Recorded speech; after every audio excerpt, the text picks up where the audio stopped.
1857 വിപ്ലവത്തിലേക്ക് നയിച്ച ബ്രിട്ടീഷ് നിയമങ്ങൾ ഒന്നും കൂടെ നോക്കാം.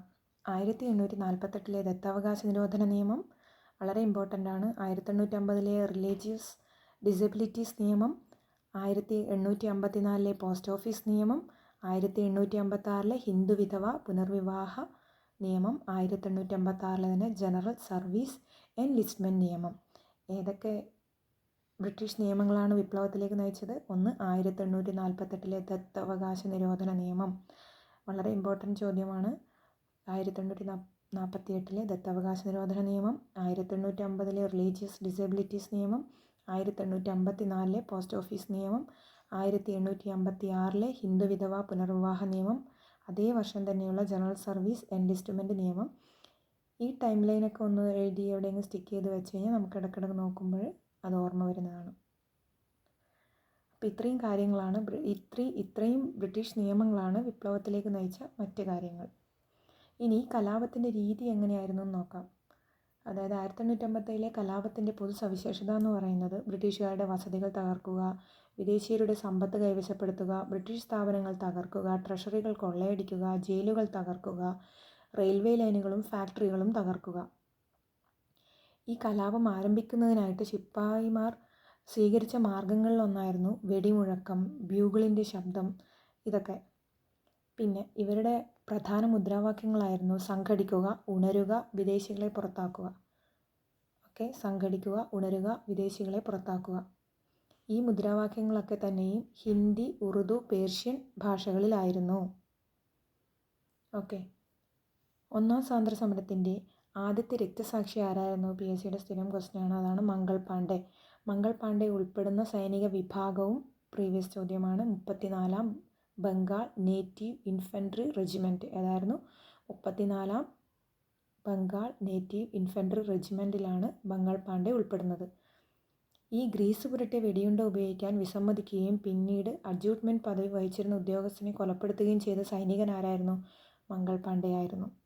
മംഗൾ പാണ്ഡെ അഡ്ജൂട്ട്മെൻറ്റ് ബോഗിനെ കൊലപ്പെടുത്തിയത് 1857 മാർച്ച് 29. നേരത്തെ പറഞ്ഞ ദിവസങ്ങളൊന്ന് ഓർത്ത് വയ്ക്കണം. ജനുവരി 1857, 1857 മെയ് 11, 1857 മെയ് 12. 1857 ജനുവരിയിലായിരുന്നു മൃഗക്കൊഴുപ്പ് പുരട്ടിയ പുതിയതരം തിരകൾ നിറച്ച എൻഫീൽഡ് തോക്ക് ഉപയോഗിച്ച് തുടങ്ങിയത്. 1857 മെയ് 11 ശിപ്പായികൾ ഡൽഹിയിലെ ചെങ്കോട്ടയിലെത്തിയത്. 1857 മെയ് 12 വിപ്ലവകാരികൾ വീണ്ടും ഡൽഹി പിടിച്ചെടുത്തതും 1857 മെയ് 12. ഇപ്പോൾ നമ്മൾ ഇവിടെ ഓർമ്മിക്കേണ്ടത് മംഗൾ പാണ്ഡെ അഡ്ജൂട്ട്മെൻറ്റ് ബോഗിനെ കൊലപ്പെടുത്തിയത് 1857 മാർച്ച് 29. അതുപോലെ ഇമ്പോർട്ടൻ്റ് ആണ് മംഗൾ പാണ്ഡെയെ തൂക്കിലേറ്റിയ വർഷം. മംഗൾ പാണ്ഡെയെ തൂക്കിലേറ്റിയ വർഷം ഏതാണ്? 1857 ഏപ്രിൽ 8. ഈ 2 വർഷവും തീയതിയും കൂടെ ഒന്ന് ഓർത്ത് വയ്ക്കുന്നത് നന്നായിരിക്കും. ഈ 1857 വിപ്ലവത്തിൻ്റെ ഭാഗമായി മംഗൾ പാണ്ഡെ വധിക്കാൻ ശ്രമിച്ച ബ്രിട്ടീഷ് ഉദ്യോഗസ്ഥൻ ആരായിരുന്നു? James Hewson. 1857 മാർച്ച് 29 വധിക്കാൻ ശ്രമിച്ചത്. അദ്ദേഹത്തിൻ്റെ പേരാണ് ജെയിംസ് ഹ്യൂസൺ. ജെയിംസ് ഹ്യൂസനെ വധിക്കാൻ ശ്രമിച്ചതിൻ്റെ പേരിൽ മംഗൾ പാണ്ഡെയെ അറസ്റ്റ് ചെയ്യാൻ ഉത്തരവ് നൽകിയത് ജോൺ ഹെയ്സി. ആരായിരുന്നു? ജോൺ ഹെയ്സി. ഹ്യൂസനെയാണ് വധിക്കാൻ ശ്രമിച്ചത്, ഹെയ്സിയാണ് ഉത്തരവ് നൽകിയത് മംഗൾ പാണ്ഡെയെ അറസ്റ്റ് ചെയ്യാൻ വേണ്ടിയിട്ട്. ഹ്യൂസൺ, ഹെയ്സി. ജോൺ ഹെയ്സിയുടെ ഉത്തരവ് ലംഘിച്ചതിൻ്റെ പേരിൽ ബ്രിട്ടീഷുകാർ തൂക്കിലേറ്റിയ വ്യക്തി ആരായിരുന്നു? ഈ ഉത്തരവ് ലംഘിച്ചതിൻ്റെ പേരിൽ തൂക്കിലേറ്റിയ വ്യക്തിയാണ് ജമാദാർ ഈശ്വരി പ്രസാദ്. അത് 1857 ഏപ്രിൽ 21. ഈ രക്തസാക്ഷിയായ മംഗൾ പാണ്ഡെ ആദരിച്ചുകൊണ്ട് ഇന്ത്യ ഗവൺമെൻറ് തപാൽ സ്റ്റാമ്പ് പുറത്തിറക്കിയിട്ടുണ്ടായിരുന്നു. ആ വർഷമാണ് 1984. ഏത് വർഷമാണ്? 1984. 50 പൈസയുടെ സ്റ്റാമ്പായിരുന്നു ഇറക്കിയിരുന്നത്. ഇതേ വർഷം തന്നെയാണ് ഓപ്പറേഷൻ ബ്ലൂ സ്റ്റാർ. 1984. ഇനി ബ്രിട്ടീഷുകാർ ആയുധങ്ങൾ സൂക്ഷിച്ചിരുന്ന സംഭരണ മുറി മുന്നേ ചോദിച്ചിട്ടുള്ളതാണ്. Bell of arms. ഏതാണ്? Bell of arms. അപകീർത്തികരമായ അർത്ഥത്തിൽ വിദേശികളെ വിശേഷിപ്പിക്കാൻ ഉപയോഗിച്ചിരുന്ന പേർഷ്യൻ ഭാഷയിൽ നിന്ന് ഉത്ഭവിച്ച പദമാണ് ഫീരങ്കി. ഏതാണ്? ഫിരങ്കി. അപകീർത്തികരമായ അർത്ഥത്തിൽ വിദേശികളെ വിശേഷിപ്പിക്കാൻ ഉപയോഗിച്ചിരുന്നതാണ് ഇത്? ഫിരങ്കി. നേരിട്ടുള്ള ബ്രിട്ടീഷ് ഭരണത്തിന് കീഴിലല്ലാത്തൊരു രാജ്യത്ത് താമസിച്ചിരുന്ന ഗവർണർ ജനറലിൻ്റെ പ്രതിനിധിയുടെ ഔദ്യോഗിക നാമം എന്താണ് അറിയപ്പെടുന്നത്? അറിഞ്ഞിരുന്നാൽ മതി, റെസിഡൻ്റ് എന്നാണ് അറിയപ്പെടുന്നത്. എല്ലാവർക്കും അറിയുന്ന കാര്യമാണ്.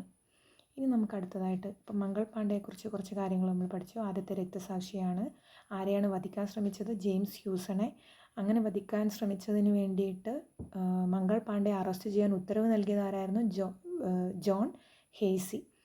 ഈ ഉത്തരവ് ലംഘിച്ചതിന് വേണ്ടി തൂക്കിലേറ്റിയത് ആരെയായിരുന്നു? ജമീന്ദാർ ഈശ്വരി പ്രസാദ്. വർഷം 1857 തന്നെ ഏപ്രിൽ 21. ഓക്കെ ആണല്ലോ. ഇനി നമുക്ക് താന്തിയ തോപ്പിയെക്കുറിച്ച് പഠിക്കാം. ഒന്നാം സ്വാതന്ത്ര്യ സമരത്തിൽ ഗൊറില്ല യുദ്ധമുറ ഉപയോഗിച്ച വിപ്ലവകാരിയാണ് ആര്? താന്തിയ തോപ്പി. ഒന്നാം സ്വാതന്ത്ര്യ സമരത്തിൽ ഗറില്ല യുദ്ധമുറ ഉപയോഗിച്ചത് ആരായിരുന്നു? താന്തിയ തോപ്പി. താന്തിയ തോപ്പിയുടെ യഥാർത്ഥ നാമം മുന്നേ ചോദിച്ചതാണ്, രാമചന്ദ്ര പാണ്ഡുരംഗ. എന്തായിരുന്നു? രാമചന്ദ്ര പാണ്ഡുരംഗ.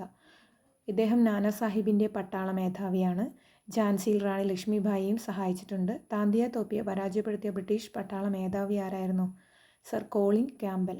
എന്തായിരുന്നു പേര്? Sir Colin Campbell. താന്തിയ തോപ്പിയെ പരാജയപ്പെടുത്തിയ ബ്രിട്ടീഷ് പട്ടാള മേധാവിയാണ് സർ കോളിൻ ക്യാമ്പൽ. താന്തിയ തോപ്പിയുടെ യഥാർത്ഥ നാമം ഇമ്പോർട്ടൻ്റ് ആണ്, രാമചന്ദ്ര പാണ്ഡുരംഗ. ഏതായിരുന്നു? രാമചന്ദ്ര പാണ്ഡുരംഗ. തൊപ്പി വെച്ചത് രാമനാണെന്ന് ഓർമ്മിച്ചാൽ മതി. ഇനി അടുത്തത്, താന്തിയ തോപ്പി വധിക്കപ്പെട്ടത് എവിടെ വെച്ചാണ്? ശിവപുരിയിൽ വെച്ച്. രാമചന്ദ്ര പാണ്ഡുരംഗ എന്നാണ് യഥാർത്ഥ നാമം. അപ്പോൾ ആ വധിച്ച സ്ഥലവും ഏകദേശം ആ ഒരു പേരുമായിട്ട് ബന്ധപ്പെടുത്താൻ വേണമെങ്കിൽ ശിവപുരി, മധ്യപ്രദേശിലാണ് ശിവപുരി. എന്നായിരുന്നു വധിക്കപ്പെട്ടത്? 1859 ഏപ്രിൽ 18 താന്തിയ തോപ്പി വധിക്കപ്പെട്ടത്. വർഷം മറന്നു പോകരുത്, ശ്രദ്ധിച്ചു വയ്ക്കുക. എവിടെയാണ് താന്തിയ തോപ്പി മെമ്മോറിയൽ സ്ഥിതി ചെയ്യുന്നത്? അത് എല്ലാവർക്കും അറിയാം, ശിവപുരിയിലാണ്.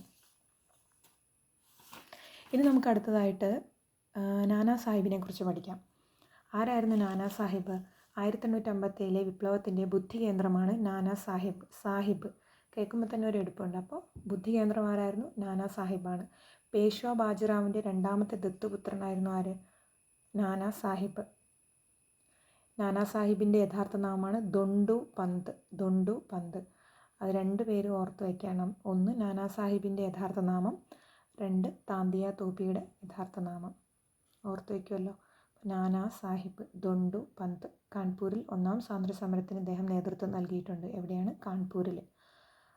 അതുപോലെ ഇദ്ദേഹം സ്വയം പേഷ്വയായി പ്രഖ്യാപിച്ചിട്ടുമുണ്ട്. പിന്നീട് അദ്ദേഹം നേപ്പാളിലേക്ക് നാടുകടത്തപ്പെട്ടു. ഇദ്ദേഹത്തെ 1858 അവസാനം ബ്രിട്ടീഷുകാർ ഇദ്ദേഹത്തെ നേപ്പാളിലേക്ക് നാടുകടത്തിയിരുന്നു.